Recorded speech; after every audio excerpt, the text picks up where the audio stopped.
आज का विचार सुनो मेरे पागलों, भारत गृह युद्ध की तरफ जा रहा है।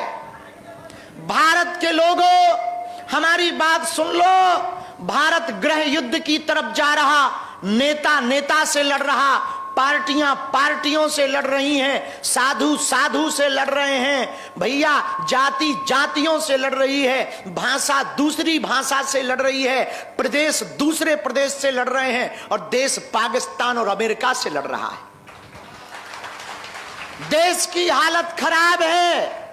देश खोखला करने के लिए विदेशी ताकतें सक्रिय हैं, तुम्हारे दिमाग के ब्रेन वॉश कर रही हैं और तुमसे लड़वा रही हैं, हिंदू मुसलमान करवा रही हैं और बड़ा ऊंचा छोटा नीचा करवा रही हैं, और हिंदू को हिंदुओं में लड़ा करके हिंदुओं को विदेशी ताकतें घटा रही हैं।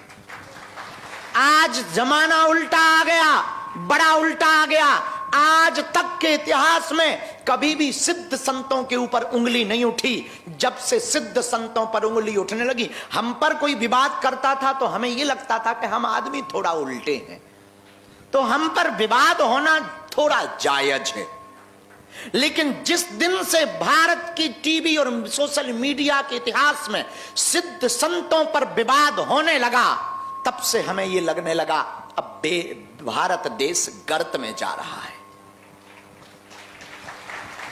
जब से भगवान राम पर, भगवान कृष्ण पर ये प्रश्न उठाए जाने लगे, जब से भारत के संतों पर प्रश्न उठाए जाने लगे, जब से भारत के संतों को नीचा दिखाया जाने लगा, जब से महात्मा प्रेमानंद को भी भला बुरा कहा जाने लगा, जब से जगत गुरु भगवान रामभद्राचार्य को भी इस देश में भला बुरा कहा जाने लगा, तब से हमें ये बात समझ आ गई है, ये भारत गृह युद्ध की तरफ जा रहा।